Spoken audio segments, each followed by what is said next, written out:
Hello everybody, welcome back to my channel. जैसा कि हम सभी आने वाली जो लाइब्रेरी की वैकेंसी है उसकी तैयारी करना स्टार्ट किए थे, तो आज उसके लिए मैं आपके लिए कुछ इम्पॉर्टेंट क्वेश्चंस लेके आया हूँ। आप इसे याद कीजिए और इस चैनल को सब्सक्राइब और शेयर करना मत भूलिएगा। तो स्टार्ट करते हैं आज के इम्पॉर्टेंट क्वेश्चंस को। फर्स्ट क्वेश्चन है आपका कि निम्नलिखित का मिलान करें। आपके पास कुछ लिस्ट है, सूची 1 और सूची 2। आपको क्या करना है, इसे मैच करना है। तो इस क्वेश्चन को मैं कैसे सॉल्व करूंगा, तो इसको मैं आपको डायरेक्ट ऑप्शन पे आंसर पे लेके चलता हूँ, फिर आपको पता चलेगा कि वो क्या कहना चाहता है। तो आंसर इसका राइट आंसर में है कि उच्च शिक्षा हेतु सूचना साक्षरता दक्षता, ये है क्या एक्चुअल में। तो ACRL जो है, ACRL को ही उच्च शिक्षा हेतु सूचना साक्षरता दक्षता मानदंड कहते हैं। SCONUL स्कॉनल क्या है, तो ये सूचना साक्षरता के 7 स्तंभ हैं। SCONUL ये सूचना साक्षरता के 7 स्तंभ हैं स्कॉनल। इफ्ला क्या है, तो आजीवन अधिगम हेतु सूचना साक्षरता पर दिशा निर्देश है। इफ्ला क्या है, तो यह एक आजीवन अधिगम हेतु सूचना साक्षरता पर दिशा निर्देश है। और CAUL कॉल क्या है, तो सूचना साक्षरता कार्यकारी समूह है, जिसे हम लोग CAUL कॉल कहते हैं। स्कॉनल के 7 स्तंभ निम्न है। SCONUL जो सूचना साक्षरता के 7 स्तंभ है, वो 7 स्तंभ कौन कौन से हैं। तो फर्स्ट है आइडेंटिफाई, सेकंड है स्कोप, थर्ड है प्लान, फोर्थ है गैदर और फिफ्थ है वैल्यूएट, सिक्स्थ है मैनेज और सेवन्थ है प्रेजेंट। तब याद रखिएगा ACRL क्या है, उच्च शिक्षा हेतु सूचना साक्षरता दक्षता मानदंड है। स्कॉनल क्या है, तो सूचना साक्षरता के 7 स्तंभ है। और इफ्ला क्या है, तो आजीवन अधिगम हेतु सूचना साक्षरता पर दिशा निर्देश है। एवं CAUL क्या है, तो सूचना साक्षरता कार्यकारी समूह है। नेक्स्ट क्वेश्चन है आपको, पब्लिक लाइब्रेरी एसोसिएशन किसका अनुभाग है। पब्लिक लाइब्रेरी एसोसिएशन जो है वो किसका अनुभाग है, तो राइट आंसर है ALA का। ALA का ही भाग है क्या, तो पब्लिक लाइब्रेरी एसोसिएशन या PLA। ये क्या लिखा हुआ है, पब्लिक लाइब्रेरी एसोसिएशन जो है वो अमेरिकन लाइब्रेरी एसोसिएशन का अनुभाग है। या PLA जो पब्लिक लाइब्रेरी एसोसिएशन है वो अमेरिकन लाइब्रेरी एसोसिएशन का अनुभाग है।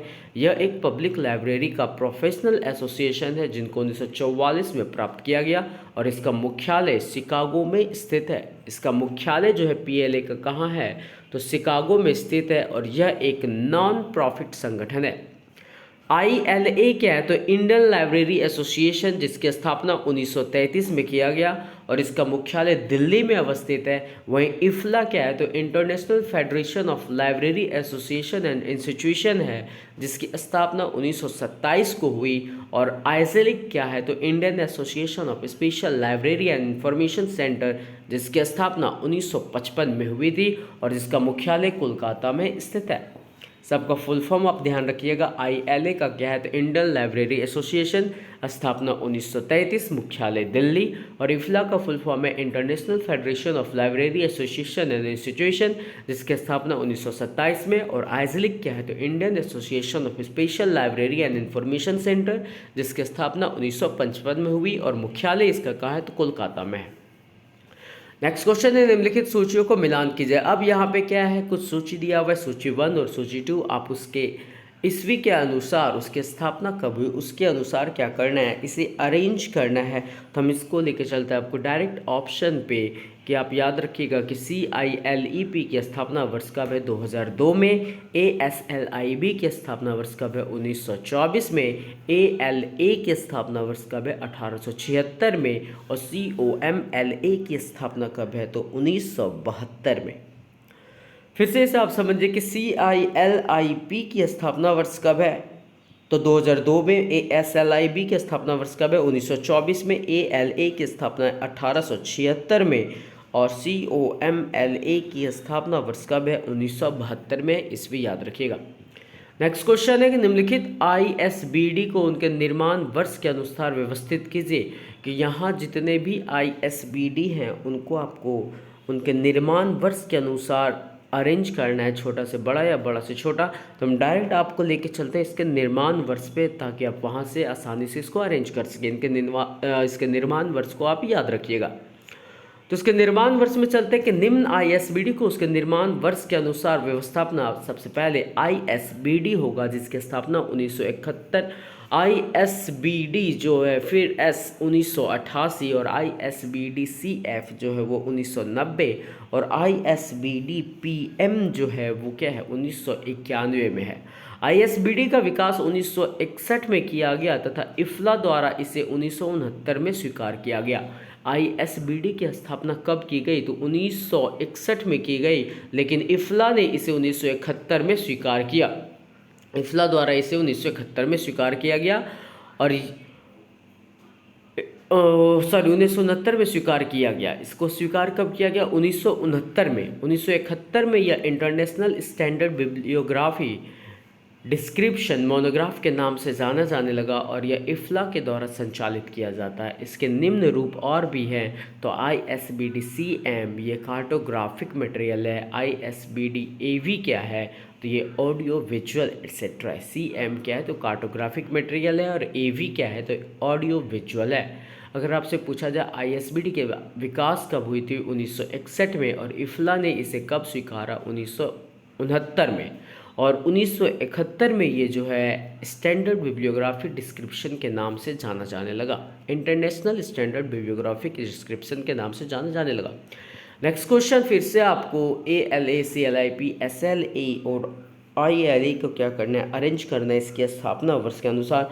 तो अभी जस्ट आपने इसको अरेंज किया था कि ALA का बताइए कब होगा स्थापना? तो 1876 में होगा।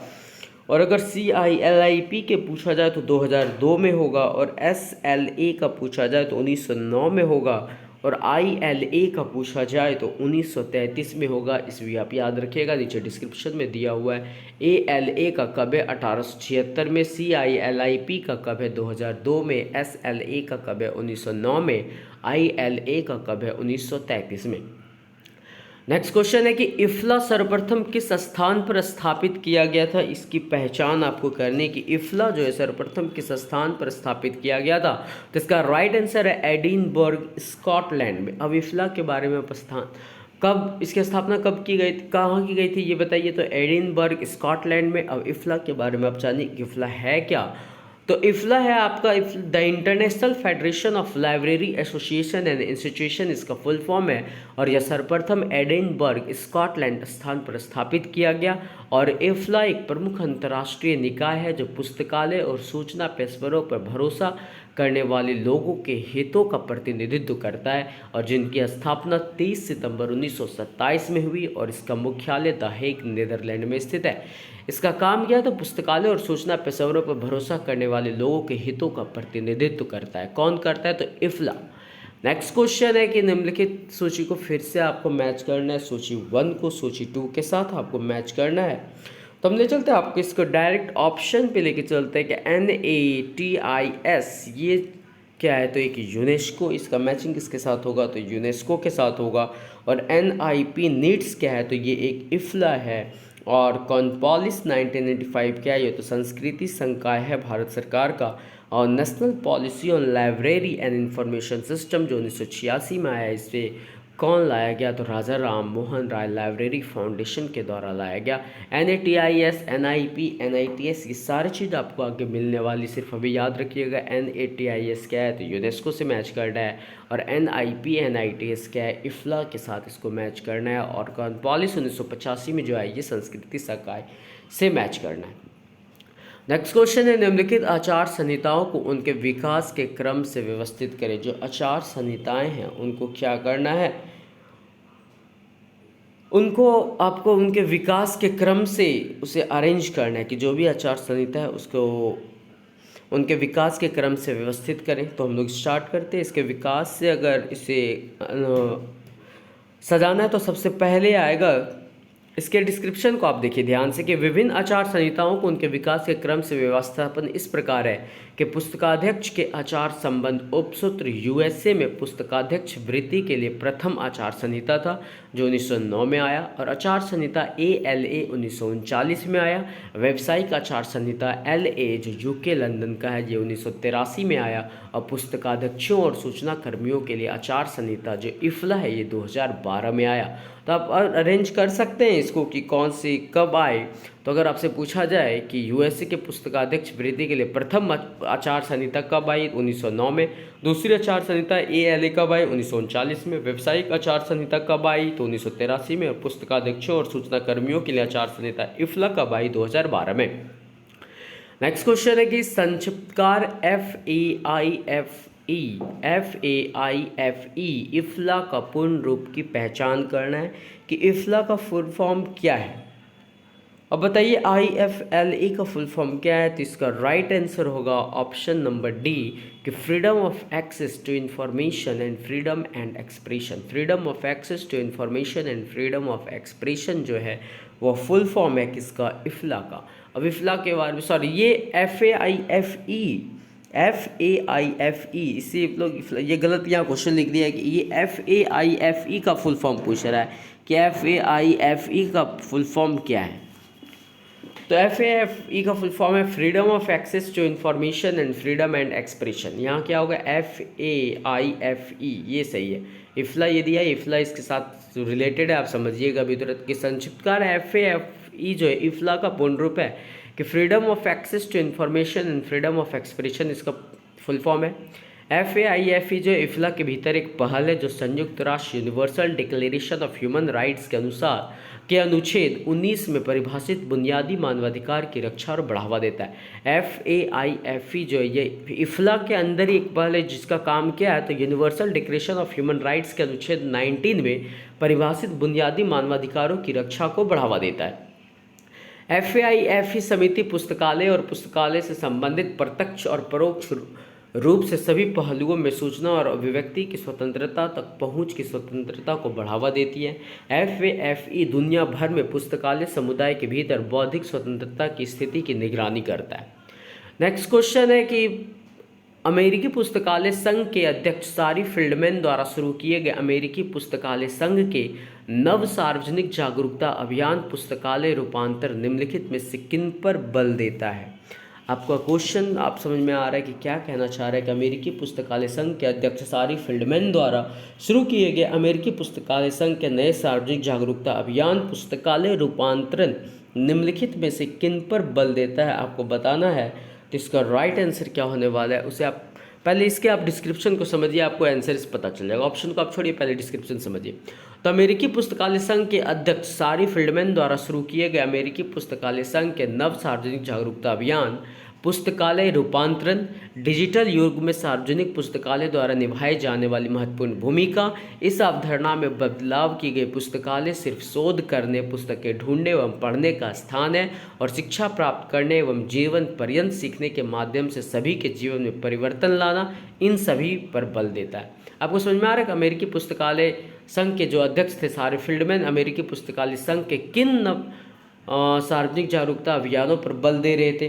तो आप इसका राइट आंसर क्या हो जाएगा आप सोचिए। तो 3 ABC आप देखिए इसका राइट आंसर होगा, यानी अभी आपको मैंने डिस्क्रिप्शन में बताया सारा चीज़, डिस्क्रिप्शन देखिए एक साथ। अब मैं आपको ABC ऑप्शन दिखाता हूँ। ऑप्शन नंबर में ए में क्या है, तो डिजिटल युग में सार्वजनिक पुस्तकालय द्वारा निभाई जाने वाली महत्वपूर्ण भूमिका ये बताया गया था। ऑप्शन बी में क्या है, इस अवधारणा में बदलाव की पुस्तकालय सिर्फ शोध करने, पुस्तकें ढूंढने एवं पढ़ने का स्थान है। और ऑप्शन सी क्या था, तो शिक्षा प्राप्त करने एवं जीवन पर्यंत सीखने के माध्यम से सभी के जीवन में परिवर्तन लाना। तो ऑप्शन नंबर ABC ही सही है। अमेरिकी पुस्तकालय संघ के अध्यक्ष सारी फील्डमैन द्वारा शुरू किए गए अमेरिकी पुस्तकालय संघ के नव सार्वजनिक जागरूकता अभियान पुस्तकालय रूपांतरण जो है इन्हीं 3 ऑप्शन पे बल देता है। Option number A, option number B, option number C. Option number D जो है वो गलत है, उस पर किसी भी प्रकार की चर्चा नहीं की गई। नेक्स्ट क्वेश्चन है कि आपको फिर से मैच करना है IFLA OCLC RLI UTLAS को सूची 2 के साथ आपको मिलाना है कि वो क्या है। तो आपको डायरेक्ट तो हम लेके चलते ये क्या, ये देखिए DUBLIN टोरंटो और पहले एल्टो द हेग, ये सब क्या है, मुख्यालय है। आपको बताना है किसका मुख्यालय कहाँ है, डायरेक्ट ऑप्शन पे चलिए आपको समझ में आ जाएगा। तो इफ्ला जिसकी स्थापना 1927 में हुई, इसके मुख्यालय द हेग में है। OCLC की स्थापना 1967 में, इसकी मुख्यालय डबलिन में है। और RLIN 1975 जिसकी स्थापना 1975 में हुई, इसके मुख्यालय पैलो एल्टो में है। और UTLAS इसकी मुख्यालय कहाँ है, तो टोरंटो में। अब याद रखिएगा जो इफ्ला है OCLC RLIN UTLAS का मुख्यालय कहाँ है, इसको आप याद रखिएगा। नेक्स्ट क्वेश्चन है कि निम्नलिखित के किस संगठन ने यह सुझाव दिया था कि प्रत्येक 3000 व्यक्ति पर एक सार्वजनिक पुस्तकालय होना चाहिए, और भारत में 1.2 अरब आबादी के कारण यहाँ 3,30,000 पुस्तकालय की आवश्यकता है। यह सुझाव किसने दिया था, तो इस सुझाव को देने वाला इफ्ला था। इस सुझाव को किसने दिया, तो इफ्ला दिया। और इफ्ला के बारे में आपने कई बार पढ़ चुका है, एक बार मैं फिर से आपको डिस्क्राइब करता हूँ कि इफ्ला क्या है। तो इफ्ला जिसकी स्थापना 1927 में हुई, इस संगठन ने यह सुझाव दिया था कि प्रत्येक 3000 व्यक्ति पर एक सार्वजनिक पुस्तकालय होना चाहिए, और भारत में 1.2 अरब आबादी के कारण यहाँ 3,30,000 पुस्तकालय की आवश्यकता है। आइजलिक की स्थापना 1955 में, मुख्यालय कोलकाता है। ALA की स्थापना 1876 में, मुख्यालय शिकागो है। और ASLIB की स्थापना 1924 में, और मुख्यालय इसका लंदन है। नेक्स्ट क्वेश्चन है निम्नलिखित में से किस संगठन ने 17 मई को विश्व सूचना समाज दिवस के रूप में घोषित किया। 17 मई को किस संगठन ने विश्व सूचना समाज दिवस के रूप में घोषित किया, तो इसका राइट आंसर है ऑप्शन नंबर 20, सूचना समाज का विश्व शिखर सम्मेलन। सूचना समाज का विश्व शिखर सम्मेलन ने विश्व सूचना समाज दिवस 17 मई को बनाने की घोषणा की। नेक्स्ट क्वेश्चन है आपका कि इफ्ला के दिशा निर्देश सिद्धांतों के अनुसार आपदा नियोजन के निम्नलिखित चरणों को क्रम में व्यवस्थित कीजिए। जो आपदा नियम है उनके विभिन्न चरणों को आपको क्या करना है, उसके क्रम के अनुसार व्यवस्थित करना है। जिसके ऑप्शंस पे आप चलिए, आपको समझ में आएगा कि इफ्ला के दिशा निर्देश सिद्धांतों के अनुसार आपदा नियोजन के निम्न चरणों के क्रम का व्यवस्थापन इस प्रकार है कि सबसे पहले रोकथाम प्रिवेंशन, फिर तैयारी उसकी होनी चाहिए, अनुक्रिया होनी चाहिए, और फिर उसके रिकवरी होनी चाहिए। पहले उसकी रोकथाम की जानी चाहिए, फिर तैयारी करनी चाहिए, अनुक्रिया, और फिर रिकवरी होनी चाहिए। ये आपको बता रहा है क्या कि इफ्ला के दिशा निर्देश सिद्धांत के अनुसार आपदा नियोजन के चरण क्रम को अरेंज किया गया है। क्या क्या है, तो रोकथाम, तैयारी, अनुक्रिया और रिकवरी। नेक्स्ट क्वेश्चन है इफ्ला डिजिटल रेफरेंस गाइडलाइंस में उल्लिखित 2 भाग निम्नलिखित में से कौन कौन से हैं। तो इफ्ला डिजिटल रेफरेंस गाइडलाइंस में आपको बताना है कि 2 नाम इसमें निम्नलिखित में से कौन कौन से हैं। तो option number B and C, option number B and C जो है इसका राइट आंसर होने वाला है option number B and C कि डिजिटल रेफरेंस सर्विस का प्रशासन और डिजिटल रेफरेंस सर्विस का प्रशासन। डिजिटल रेफरेंस सर्विस का प्रकाशन और दूसरा है डिजिटल रेफरेंस सर्विस का प्रशासन। यही इफ्ला डिजिटल रेफरेंस गाइडलाइंस के 2 भाग हैं। डिजिटल रेफरेंस लाइंस के 2 भाग कौन कौन से हैं, तो डिजिटल रेफरेंस सर्विस का प्रशासन और डिजिटल रेफरेंस सर्विस का प्रशासन। यानी option number B and C आपका करेक्ट आंसर होगा option number B। Next question है आपका कि आपको बताना है इफ्ला IFLA ने कब अंतिम ISBD कॉन्सिलेटेड एडिशन प्रकाशित किया था। इफ्ला ने अंतिम बार कब ISBD कॉन्सिलेटेड एडिशन प्रकाशित किया था, तो इसका राइट आंसर है 2011 में इफ्ला। इसके बारे में आप समझिए क्या कह रहे हैं। 2011 में इफ्ला 1927 ने अंतिम ISBD कंसोलिडेशन एडिशन प्रकाशित किया था। इसके प्रकाशक डी ग्रुएटर सौर हैं। इससे पहले 2007 में भी प्रकाशित हुआ था। ISBD का पूर्ण रूप क्या है, तो इंटरनेशनल स्टैंडर्ड बिब्लियोग्राफिक डिस्क्रिप्शन है। इंटरनेशनल स्टैंडर्ड बिब्लियोग्राफिक डिस्क्रिप्शन जो है ISBD का पूर्ण रूप है। नेक्स्ट क्वेश्चन है कि library technology reports is a publication of. आपको बताने कि लाइब्रेरी टेक्नोलॉजी रिपोर्ट जो है किसका प्रकाशन है, तो लाइब्रेरी टेक्नोलॉजी रिपोर्ट जो है वो किसका प्रकाशन है, तो ALA का प्रकाशन है। लाइब्रेरी टेक्नोलॉजी रिपोर्ट ALA का प्रकाशन है। नेक्स्ट क्वेश्चन है कि लाइब्रेरी एसोसिएशन किसका अंग है। आपको बताना है कि लाइब्रेरी एसोसिएशन जो है वो किसका अंग है, तो इसका राइट आंसर है कि लाइब्रेरी एसोसिएशन जो है वो CILIP का एक अंग है। CILIP का एक अंग है कौन, तो लाइब्रेरी एसोसिएशन। नेक्स्ट क्वेश्चन है आपका कि लाइब्रेरी ऑफ कांग्रेस के निम्नलिखित पुस्तकालय अध्यक्षों के नामों को लाइब्रेरी ऑफ कांग्रेस में सेवा के उनकी अवधि के कालक्रमानुसार व्यवस्थित कीजिए।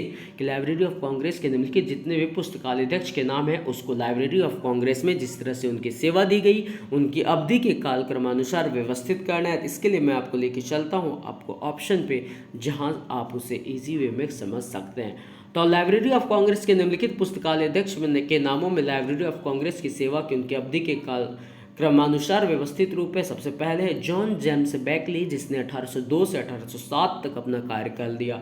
नेक्स्ट है जॉर्ज वाटर सटन, जिसने 1815 से 1829 तक कार्य दिया, और जेम्स एच बेलिंगटन, जिसने 1987 से 2015 तक कार्य किया।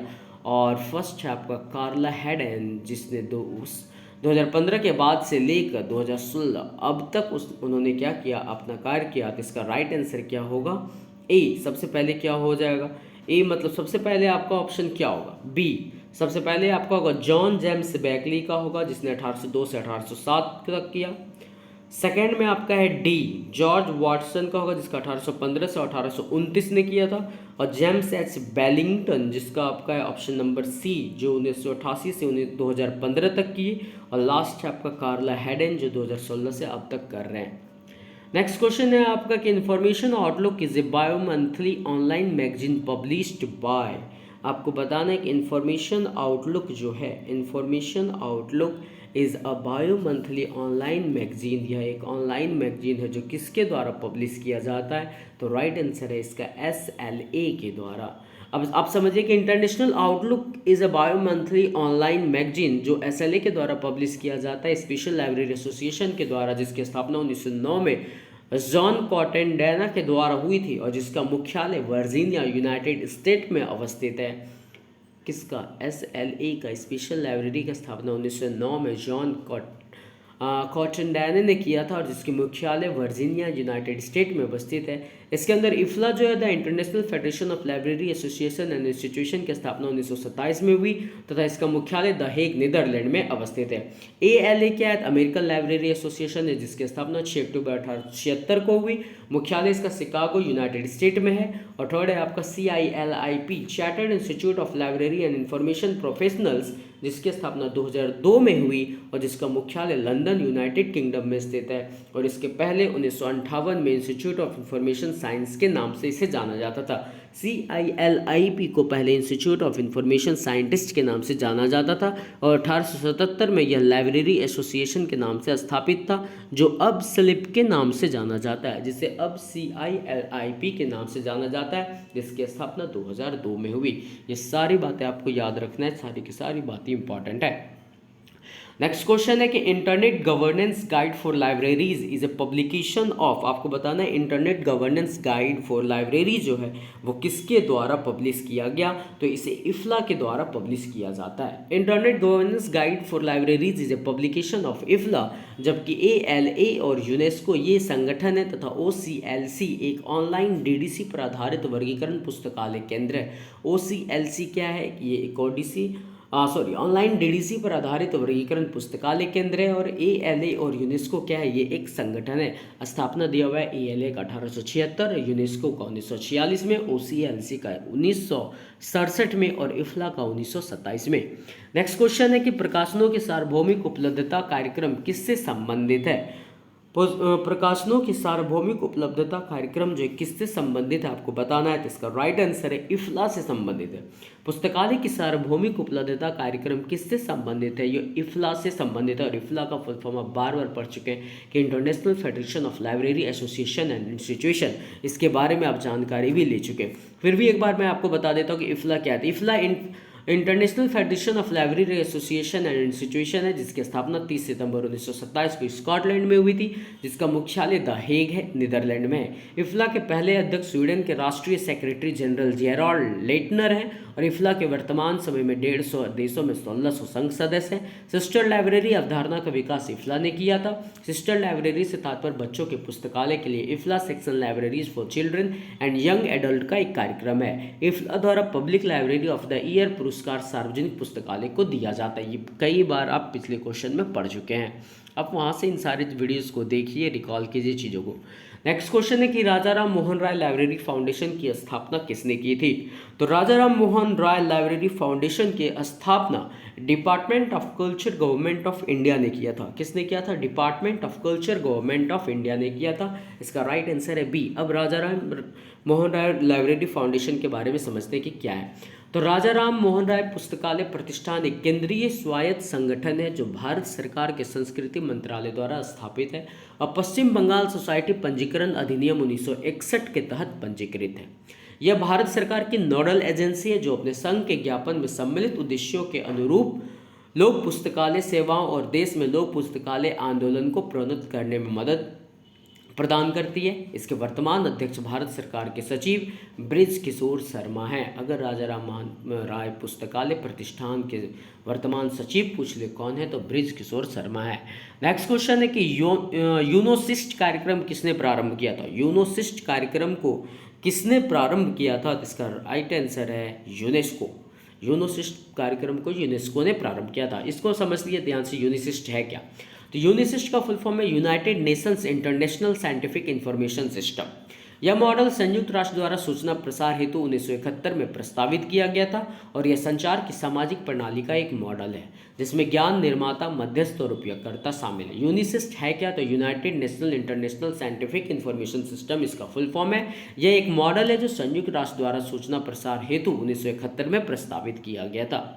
नेक्स्ट क्वेश्चन पूछा गया, निम्नलिखित में से कौन सा समूह कालानुक्रमिक क्रम में व्यवस्थित है? आपको बताना है कि ईस्वी के अनुसार कौन सा ऑप्शन सही ढंग से अरेंज किया हुआ है। तो इसका राइट आंसर क्या है? बी। इसका राइट आंसर क्या है? बी। पहले स्थापना हुई इफ्ला की, फिर ILA की, फिर यूनेस्को की और फिर RRLF की स्थापना हुई। इसको आप इसके डिस्क्रिप्शन को देखिए, आप इजी वे में समझ जाएंगे कि किसकी स्थापना कब हुई। तो IFLA international federation of library association and institution की स्थापना 1927 में हुई। एडनबर्ग स्कॉटलैंड में इंटरनेशनल कॉन्फ्रेंस में हुई थी। ILA क्या है? तो इंडियन लाइब्रेरी एसोसिएशन है जिसकी स्थापना 13 सितंबर 1933 में हुई। तो इफ्ला के बाद आया कौन? ILA, जिसकी स्थापना डॉक्टर मुखर्जी नगर नई दिल्ली में इसका मुख्यालय है। फिर आया यूनेस्को 1945 में, United Nation educational scientific and cultural organization, जिसकी स्थापना 16 नवंबर 1945 में हुई और इसकी मुख्यालय का है पेरिस, फ्रांस में। फिर आया RRLF, राजा राम मोहन राय लाइब्रेरी फाउंडेशन की स्थापना 1972 में की गई और इसका मुख्यालय का है सॉल्ट लेक सिटी, कोलकाता में। तो आप अरेंज कर लीजिएगा, सबसे पहले इफ्ला, फिर ILA, फिर यूनेस्को, फिर RRLF। नेक्स्ट क्वेश्चन है कि ISBN का पूर्ण रूप क्या है? ISBN का पूर्ण रूप क्या है अगर आपसे पूछा जाए तो इसका राइट आंसर है C, international standard book number. International standard book number जो है ISBN का पूर्ण रूप है। इसके डिस्क्रिप्शन को आप ध्यान से समझिए कि ISBN जो है इंटरनेशनल स्टैंडर्ड बुक नंबर, ये इंडिया में ISBN राजा राम मोहन राय नेशनल एजेंसी MHRD द्वारा प्रदान किया जाता है। ये इंटरनेशनल स्टैंडर्ड बुक नंबर जो है ये ISBN राजा राम मोहन राय नेशनल एजेंसी MHRD द्वारा प्रदान किया जाता है। इसका मुख्यालय नई दिल्ली में है। ISBN के पिता की संज्ञा डेविड विटेकर को दी जाती है। ISBN के पिता की संज्ञा किसे दी जाती है? तो डेविड विटेकर को दी जाती है। ISBN प्रत्येक पुस्तक को प्रदान किए जाने वाले एक विशिष्ट पहचान संख्या है। ISBN क्या है? हर एक पुस्तक को प्रदान किया जाने वाला एक विशिष्ट पहचान संख्या है। 1 जनवरी 2007 से ISBN में 13 अंक हैं तथा इसके 5 भाग हैं। 1 जनवरी 2007 से ISBN के कितने अंक हैं? 13 और इसके भाग कितने हैं? 5। पहला भाग है EAN, यूरोपियन आर्टिकल नंबर। पहला भाग क्या है? European article number. दूसरा भाग है भाषा, राष्ट्र, भौगोलिक क्षेत्र। दूसरा भाग क्या है? भाषा, राष्ट्र और भौगोलिक क्षेत्र। तीसरा भाग क्या है? प्रकाशक। तीसरा भाग क्या है? प्रकाशक। चौथा भाग क्या है? टाइटल और एडिशन। तो चौथा भाग क्या है? टाइटल और एडिशन। और पांचवा भाग है जांच नंबर के रूप में होता है। पांचवा भाग है जांच नंबर के रूप में होता है। MHRD मंत्री श्रीमती स्मृति जुबिन ईरानी ने 2016 में ISBN का ऑनलाइन पोर्टल लॉन्च किया। MHRD मंत्री श्रीमती स्मृति जुबिन ईरानी ने ISBN का ऑनलाइन पोर्टल लॉन्च किया। नेक्स्ट क्वेश्चन पूछा गया आपको, निम्नलिखित में से यूनेस्को के ज्ञान सोसाइटी के निर्माण में वर्णित ज्ञान सोसाइटी के घटक स्तंभ कौन से हैं? आपसे पूछा जा रहा है कि ज्ञान सोसाइटी के घटक स्तंभ इनमें से कौन से हैं? तो इसका राइट आंसर होगा कौन सा होगा? तो इसके आप पहले डिस्क्रिप्शन को देखिए, फिर आपको इसका राइट आंसर सही से समझ में आएगा। तो यूनेस्को के नॉलेज सोसाइटीज के निर्माण में वर्णित ज्ञान सोसाइटी के घटक स्तंभ अभिव्यक्ति की स्वतंत्रता और सभी के लिए गुणवत्तापूर्ण शिक्षा से है। यूनेस्को के नॉलेज सोसाइटी के निर्माण में वर्णित ज्ञान सोसाइटी के घटक स्तंभ क्या है? तो अभिव्यक्ति की स्वतंत्रता और सभी के लिए गुणवत्ता शिक्षा से है। इंटरनेट गवर्नेंस ई शासन सरकार की आम नागरिक के लिए उपलब्ध सुविधा के इंटरनेट के माध्यम से उपलब्ध कराना ई शासन कहलाता है। ई शासन क्या है? तो सरकार की आम नागरिकों के लिए उपलब्ध सुविधा के इंटरनेट के माध्यम से उपलब्ध कराना ई शासन कहलाता है। इसके अंतर्गत शासकीय सेवाएं और सूचनाएं ऑनलाइन उपलब्ध होती है। भारत सरकार ने इलेक्ट्रॉनिक विभाग की स्थापना 1970 में की और 1977 में नेशनल इंफॉर्मेशन सेंटर की स्थापना ई शासन की दिशा में पहला कदम था। 1977 में नेशनल इंफॉर्मेशन सेंटर की स्थापना ई शासन की दिशा में पहला कदम था। तो आपसे क्वेश्चन पूछा गया था कि निम्नलिखित में से यूनेस्को के ज्ञान सोसाइटी के निर्माण में वर्णित ज्ञान सोसाइटी के घटक स्तंभ कौन से हैं? तो इसका राइट आंसर होगा ऑप्शन नंबर डी, ए और सी। पहला है अभिव्यक्ति की स्वतंत्रता और दूसरा है सभी के लिए गुणवत्तापूर्ण शिक्षा। ए एंड सी क्या होगा? इसका राइट आंसर होगा। नेक्स्ट क्वेश्चन है कि जिनेवा डिक्लेरेशन ऑफ प्रिंसिपल्स दस्तावेज किसने तैयार किया था? ये अच्छा क्वेश्चन है कि जिनेवा डिक्लेरेशन ऑफ प्रिंसिपल्स दस्तावेज किसने तैयार किया था? तो इसका राइट आंसर है WSIS ने जिनेवा डिक्लेरेशन ऑफ प्रिंसिपल्स दस्तावेज को तैयार किया था। इसके डिस्क्रिप्शन को आप ध्यान से समझिए क्या है ये। तो जिनेवा डिक्लेरेशन ऑफ प्रिंसिपल्स दस्तावेज WSIS ने तैयार किया था। WSIS क्या था? The world summit of the information society. The world summit of the information society के 2 फेज हैं। पहला 2003 में जिनेवा में शुरू हुआ और दूसरा 2005 में ट्यूनिस में स्थित है। यूनेस्को क्या था? The United Nation educational scientific and cultural organization, जिसकी स्थापना 16 नवंबर 1945 लंदन यूनाइटेड किंगडम में किया गया। इसका मुख्यालय पेरिस में स्थित है। इफ्ला क्या है? तो the international federation of library association and institution, जिसकी स्थापना 1927 में एडनबर्ग यूनाइटेड किंगडम में हुई, जिसका मुख्यालय हेग नीदरलैंड में अवस्थित है। WIPO क्या है? तो वर्ल्ड इंटेलेक्चुअल प्रॉपर्टी ऑर्गेनाइजेशन क्या है? जिसकी स्थापना 14 जुलाई 1967 को हुआ, जिसका मुख्यालय जेनेवा स्विट्जरलैंड में स्थित है। आपसे क्वेश्चन पूछा गया था कि इफ्ला जिनेवा डिक्लेरेशन ऑफ प्रिंसिपल्स दस्तावेज किसने तैयार किया था? तो इसका राइट आंसर क्या होगा? तो इसका राइट आंसर होगा ए, यानी कि WSIS ने तैयार किया था जिनेवा डिक्लेरेशन ऑफ प्रिंसिपल्स।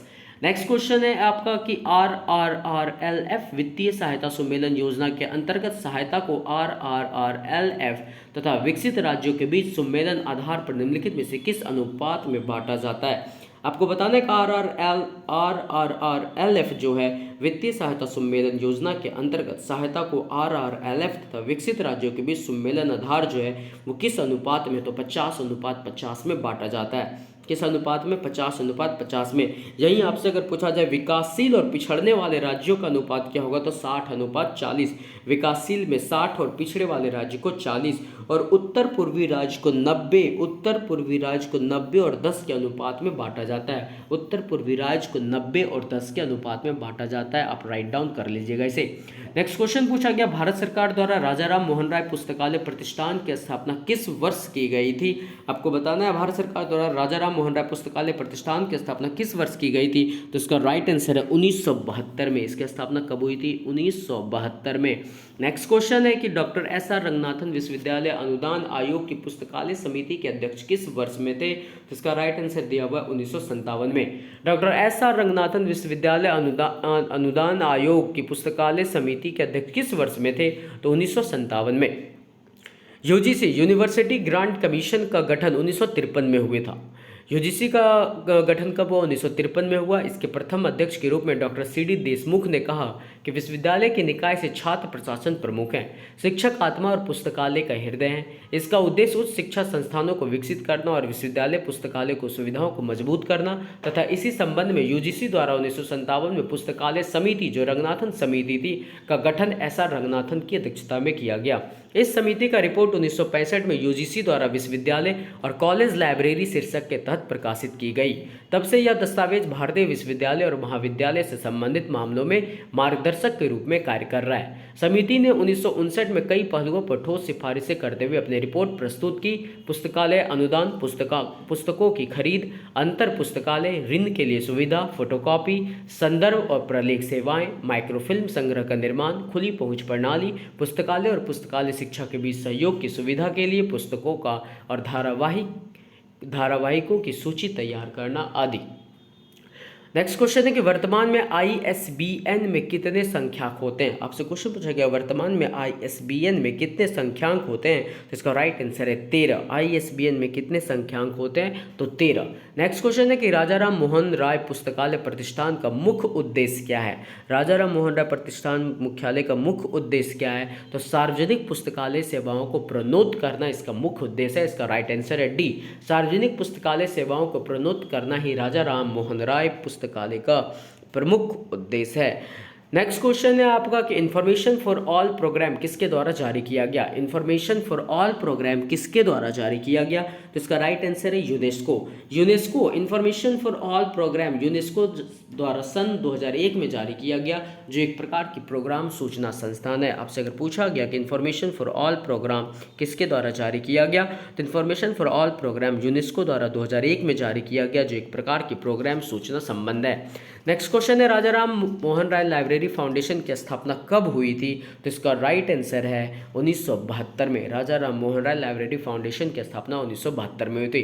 इसके डिस्क्रिप्शन को आप समझिए कि RRLF राजा राम मोहन राय लाइब्रेरी फाउंडेशन एक केंद्रीय स्वायत्त संगठन है जो भारत सरकार के संस्कृति मंत्रालय द्वारा स्थापित है। यह पश्चिम बंगाल सोसाइटी पंजीकरण अधिनियम 1961 के तहत पंजीकृत है, जिसकी स्थापना 1972 में राजा राम मोहन राय के 200वें जन्मदिन पर की गई। यह भारत सरकार की नोडल एजेंसी है जो अपने संघ के ज्ञापन में सम्मिलित उद्देश्यों के अनुरूप लोक पुस्तकालय सेवाओं और देश में लोक पुस्तकालय आंदोलन को प्रोन्नत करने में मदद प्रदान करती है। ये राजा राम मोहन राय लाइब्रेरी फाउंडेशन का मुख्य प्रकाशन क्या है, तो directories of public libraries of India, Tagore bibliography और लास्ट है RRLF newsletter. Next question आपका है कि RRLF का मुख्यालय कहाँ स्थित है। RRLF का मुख्यालय आपसे पूछा जाए कहाँ स्थित है, तो कोलकाता में है। RRLF का मुख्यालय साल्ट लेक सिटी कोलकाता में है, जिसकी स्थापना 1972 में राजा राम मोहन के 200वें जन्मदिन पर की गई थी। यह पश्चिम बंगाल सोसाइटी पंजीकरण अधिनियम 1961 के तहत पंजीकृत है। यह सार्वजनिक पुस्तकालयों को तकनीकी सहायता प्रदान करता है। नेक्स्ट क्वेश्चन है कि 1982 में यूनेस्को द्वारा पुस्तकों पर विश्व सम्मेलन का आयोजन किया गया था, जिसके विषय का नाम क्या था। क्वेश्चन है कि 1982 में यूनेस्को द्वारा पुस्तकों पर विश्व सम्मेलन का आयोजन किया गया था, जिसके विषय का क्या नाम था, तो इसका विषय का नाम था अध्ययन की ओर प्रवृत्त समाज। इसके विषय का क्या नाम था, तो अध्ययन की ओर प्रवृत्त समाज। नेक्स्ट क्वेश्चन है कि निम्न में से किस अनुभाग में ISBN दी जाती है। किस अनुभाग में आपको बताना है कि ISBN दी जाती है, तो टिप्पणी अनुभाग में ISBN दी जाती है। टिप्पणी विभाग में ISBN दी जाती है। नेक्स्ट क्वेश्चन है किस संगठन ने पुस्तकालय और सूचना विज्ञान राष्ट्रीय पुस्तकालय के मसौदे को तैयार किया। किस संगठन ने पुस्तकालय और सूचना विज्ञान राष्ट्रीय पुस्तकालय के मसौदे को तैयार किया, तो इसका राइट आंसर है कि राजा राम मोहन राय लाइब्रेरी फाउंडेशन। राजा राम मोहन राय लाइब्रेरी फाउंडेशन ने पुस्तकालय और सूचना विज्ञान राष्ट्रीय पुस्तकालय के मसौदे को तैयार किया। नेक्स्ट क्वेश्चन है UGC लाइब्रेरी कमेटी के अनुसार पुस्तकालय को पुस्तकालय कर्मचारियों का किस श्रेणी के तहत समूहीकृत किया जाता है। आपको बताना है UGC लाइब्रेरी कमेटी के अनुसार पुस्तकालयों को पुस्तकालय कर्मचारी का किस श्रेणी के तहत समूहीकृत किया जाता है, तो इसका राइट आंसर है प्रोफेशनल। इसका राइट आंसर क्या है, किस श्रेणी के तहत समूहीकृत किया जाता है, तो प्रोफेशनल श्रेणी के तहत समूहीकृत किया जाता है। नेक्स्ट क्वेश्चन है यूनिसिस्ट क्या है। यूनिसिस्ट क्या है आपको बताना है, यूनिसिस्ट क्या है, तो राइट आंसर यूनिसिस्ट एक विश्व विज्ञान सूचना कार्यक्रम है। यूनिसिस्ट क्या है, एक विश्व विज्ञान सूचना कार्यक्रम है। यूनिसिस्ट के बारे में आप ध्यान से समझिए यूनिसिस्ट क्या है। UNISIST United nation international scientific information system उन तरीकों, मानदंडों, मानकों, सिद्धांतों और तकनीकों को सेट को संदर्भित करता है जो UNESCO United National educational scientific and cultural organization समान सूचक कार्यक्रम के फ्रेमवर्क के भीतर विकसित किए गए। दो संगठन यूनेस्को और international council of scientific council के संयुक्त रूप से एक विश्व विज्ञान सूचना प्रणाली के लिए व्यवहार्यता यूनेस्को या ICSU केंद्रीय समिति का गठन किया गया। व्यवहार्यता अध्ययन लगभग 4 वर्षों तक जारी रहा और 1970 में यूनेस्को और ICSU द्वारा विश्व विज्ञान सूचना प्रणाली की व्यवहार्यता पर यूनिसिस्ट अध्ययन रिपोर्ट नामक रिपोर्ट प्रकाशित किया गया और व्यापक रूप से वितरित की गई। व्यवहार्यता रिपोर्ट जीन क्लॉड गार्डिन द्वारा तैयार की गई थी। व्यवहार्यता रिपोर्ट किसके द्वारा तैयार की गई थी? तो जीन क्लॉड गार्डिन द्वारा तैयार की गई थी। नेक्स्ट क्वेश्चन है कि यूनिसिस्ट स्थापित करने के लिए यूनेस्को ने किस एजेंसी के साथ सहयोग किया? आपको बताना है। यूनिसिस्ट स्थापित करने के लिए यूनेस्को ने किस एजेंसी के साथ स्थापित किया? तो अभी जस्ट आपने प्रीवियस क्वेश्चन में देखा कि ICSU के साथ स्थापित किया। किसके साथ स्थापित किया? तो ICSU के साथ स्थापित किया। नेक्स्ट क्वेश्चन है कि भारत में पुस्तकालय एवं सूचना नीति का राष्ट्रीय स्तर पर अनुप्रयोग किसके द्वारा किया गया? भारत में पुस्तकालय एवं सूचना नीति का राष्ट्रीय स्तर पर अनुप्रयोग किसके द्वारा किया गया? तो इसका राइट आंसर है राजा राम मोहन राय लाइब्रेरी फाउंडेशन के द्वारा। राजा राम मोहन राय लाइब्रेरी फाउंडेशन के द्वारा भारत में पुस्तकालय एवं सूचना नीति का राष्ट्रीय स्तर पर अनुप्रयोग किया गया। नेक्स्ट क्वेश्चन है कि ISBN में अब कितने अंक हैं? ISBN में अब कितने अंक हैं? तो ISBN international standard book number India में ISBN राजा राम मोहन राय नेशनल एजेंसी MHRD द्वारा प्रदान किया जाता है, जिसका मुख्यालय नई दिल्ली में है। ISBN के पिता की संज्ञा डेविड विटेकर को दी जाती है। ISBN प्रत्येक पुस्तक को प्रदान किए जाने वाली एक विशिष्ट पहचान संख्या है। 1 जनवरी 2007 से ISBN में 13 अंक हैं तथा इसके 5 भाग हैं। प्रथम भाग आपका EAN यूरोपियन आर्टिकल है, दूसरा भाग इसका भाषा, राष्ट्र, भौगोलिक क्षेत्र है और आदि, और तीसरा भाग इसका प्रकाशक और चौथा भाग टाइटल तथा एडिशन तथा 5वां भाग जांच नंबर के रूप में होता है। MHRD मंत्री श्रीमती स्मृति जुबिन ईरानी ने 2016 में ISBN का ऑनलाइन पोर्टल लॉन्च किया था। तो आपसे अगर पूछा गया कि ISBN में अब कितने अंक हैं, तो 13 अंक है। ISBN में कितने अंक हैं? 13 अंक हैं। राजा राम मोहन राय पुस्तकालय न्यास किसके द्वारा किया गया? राजा राम मोहन राय पुस्तकालय न्यास किसके द्वारा किया गया? तो इसका राइट आंसर है C, पश्चिम बंगाल सरकार के द्वारा राजा राम मोहन राय पुस्तकालय न्यास तैयार किया गया। राजा राम मोहन राय पुस्तकालय विज्ञान किसके द्वारा किया गया? तो पश्चिम बंगाल सरकार के द्वारा किया गया। नेक्स्ट क्वेश्चन है कि यूनेस्को द्वारा कौन से सॉफ्टवेयर पैकेज का निर्माण ग्रंथालयों में कंप्यूटर के अनुप्रयोग को बढ़ावा देने हेतु सृजित किया था? यूनेस्को द्वारा कौन से सॉफ्टवेयर पैकेज का निर्माण ग्रंथालयों में कंप्यूटर के अनुप्रयोग को बढ़ावा देने हेतु सृजित किया गया था? तो इसका राइट आंसर है option number C, CDSIS package का निर्माण ग्रंथालयों में कंप्यूटर के अनुप्रयोग को बढ़ावा देने हेतु सृजित किया गया था। नेक्स्ट क्वेश्चन है यूनेस्को द्वारा उपयोगकर्ता शिक्षा कार्यक्रम बनाने के लिए किसके द्वारा प्रयास किए गए? यूनेस्को द्वारा उपयोगकर्ता शिक्षा कार्यक्रम बनाने के लिए किसके द्वारा प्रयास किया गया? तो इसका राइट आंसर है यूनिसिस्ट के द्वारा प्रयास किया गया। किसके द्वारा? यूनिसिस्ट के द्वारा। नेक्स्ट क्वेश्चन है कि ISBN संक्षेपी का पूर्ण रूप क्या है? ISBN का आपसे पूछा जा रहा है फुल फॉर्म क्या है? तो इसका राइट आंसर है इंटरनेशनल स्टैंडर्ड बुक नंबर। इसका फुल फॉर्म क्या है? International standard book number.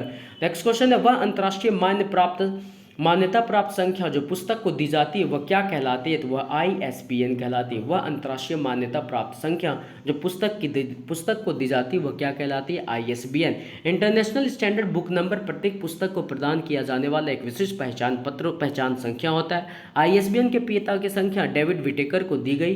ISBN का प्रत्येक तत्व 3 अंकों की संख्या से बनता है। जनवरी 2007 से ISBN में 13 अंक और 5 भाग होते हैं। प्रथम भाग, द्वितीय भाग, तीसरा, चौथा और 5वां भाग सारा पीछे पड़ चुके हैं। नेक्स्ट क्वेश्चन देखते हैं, पब्लिक लाइब्रेरी मैनिफेस्टो द्वारा विकसित किया गया था। किस मैनिफेस्टो द्वारा पब्लिक लाइब्रेरी मैनिफेस्टो विकसित किया गया था? तो इसका राइट आंसर है ऑप्शन नंबर B, यूनेस्को के द्वारा पब्लिक लाइब्रेरी मैनिफेस्टो विकसित किया गया था।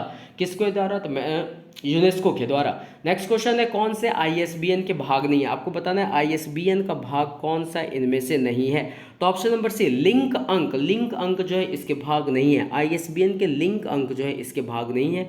ISBN के भाग कौन कौन से? तो ये सारा आपको डिस्क्रिप्शन में दिया हुआ है, आप ध्यान से इसको पढ़िएगा। ISBN क्या है? इंटरनेशनल स्टैंडर्ड बुक नंबर है जिसे प्रत्येक पुस्तक को प्रदान किए जाने वाला एक विशिष्ट पहचान संख्या है। ISBN के पिता की संख्या डेविड विटेकर को दी गई है। 1 जनवरी 2007 से ISBN 13 अंकों का किया गया तथा 5 भाग में। पहला IEN यूरोपियन आर्टिकल नंबर है, दूसरा में भाषा, राष्ट्र और भौगोलिक नंबर चेक राइट के रूप में क्षेत्र आदि, और तीसरा है प्रकाशक, चौथा है टाइटल और एडिशन, और पांचवा है जांच नंबर के रूप में होता है। ISBN Rajaram Mohan Roy रेंसल agency MHRD प्रदान किया जाता है। इसका मुख्यालय नई दिल्ली में है। ISBN का ऑनलाइन पोर्टल केंद्रीय मानव संसाधन विकास मंत्री श्री स्मृति जुबिन ईरानी ने 2016 को नई दिल्ली में लॉन्च किया था। नेक्स्ट क्वेश्चन है कि राजाराम मोहन राय पुस्तकालय प्रतिष्ठान के अध्यक्ष कौन है? राजाराम मोहन राय पुस्तकालय प्रतिष्ठान के अध्यक्ष पूछा जा रहा है, किसके अध्यक्ष कौन है? तो इसका राइट आंसर है किसके अध्यक्ष है? ब्रिज किशोर शर्मा। इसके अध्यक्ष कौन है? ब्रिज किशोर शर्मा। राजाराम मोहन राय पुस्तकालय प्रतिष्ठान एक केंद्रीय स्वायत्त संगठन है जो भारत सरकार के संस्कृति मंत्रालय द्वारा स्थापित है और पश्चिम बंगाल सोसाइटी पंजीकरण अधिनियम 1961 के तहत पंजीकृत है। यह भारत सरकार की नोडल एजेंसी है जो अपने संघ के ज्ञापन में सम्मिलित उद्देश्यों के अनुरूप लोक पुस्तकालय सेवाओं और देश में लोक पुस्तकालय आंदोलन को प्रोन्नत करने में मदद प्रदान करती है। इसके वर्तमान अध्यक्ष भारत सरकार के सचिव ब्रिज किशोर शर्मा है। नेक्स्ट क्वेश्चन है, विश्वविद्यालय पुस्तकालयों के लिए राष्ट्रीय नेटवर्क प्रणाली पर UGC समिति का अध्यक्ष कौन था? विश्वविद्यालय पुस्तकालयों के लिए राष्ट्रीय नेटवर्क प्रणाली पर UGC समिति का अध्यक्ष पूछा जाए कौन था, तो आप बताइए इसके UGC समिति का अध्यक्ष कौन था? आपके पास ऑप्शन इसका क्या क्या है? विश्वविद्यालय पुस्तकालय के लिए राष्ट्रीय नेटवर्क प्रणाली पर UGC समिति का अध्यक्ष कौन था? तो SR Ranganathan, Yashpal PN कौला, RC Mehrotra. तो इसका राइट आंसर है यशपाल। इसका राइट आंसर कौन सा है? यशपाल। विश्वविद्यालय पुस्तकालय के लिए राष्ट्रीय नेटवर्क प्रणाली पर UGC समिति का अध्यक्ष यशपाल था। नेक्स्ट क्वेश्चन है कि विश्वविद्यालय अनुदान आयोग भारत के प्रथम अध्यक्ष का नाम क्या है? विश्वविद्यालय अनुदान जो आयोग था इसमें भारत के प्रथम अध्यक्ष कौन थे ये आपको बताना है। इसमें भारत के प्रथम अध्यक्ष थे CD देशमुख। CD देशमुख जो विश्वविद्यालय अनुदान आयोग के प्रथम अध्यक्ष थे। नेक्स्ट क्वेश्चन है, CDS-IS सॉफ्टवेयर को किसने निर्मित किया था? CDS-IS सॉफ्टवेयर को किसने निर्मित किया था? इसका राइट आंसर है यूनेस्को ने निर्मित किया था। CDS-IS सॉफ्टवेयर को किसने निर्मित किया था? तो यूनेस्को ने निर्मित किया था। इसके डिस्क्रिप्शन को आप समझिए क्या है। तो CDS-IS जो यूनेस्को द्वारा विकसित रखरखाव और प्रसार सामान्यीकृत सूचना संग्राहक और पुनर्प्राप्ति प्रणाली के लिए एक सॉफ्टवेयर पैकेज है। यह पहली बार 1985 में जारी किया गया था। तब से यूनेस्को और वितरकों के एक विश्वव्यापी नेटवर्क द्वारा 20,000 से अधिक लाइसेंस जारी किए गए। यह विशेष रूप से ग्रंथ सूची अनुप्रयोगों के लिए अनुकूल है और कई छोटे या मध्यम आकार के पुस्तकालय के कैटलॉग के लिए उपयोग किया जाता है। तो अगर आपसे पूछा जाए कि CDS-IS सॉफ्टवेयर को किसने निर्मित किया था, तो इसका राइट आंसर होगा यूनेस्को के द्वारा निर्मित किया गया था। Thank you. नेक्स्ट डे आपको नेक्स्ट लाइब्रेरी के टॉपिक मिलेंगे। इस चैनल पर अगर आप नए हैं तो चैनल को सब्सक्राइब और शेयर करना मत भूलिएगा। Thank you.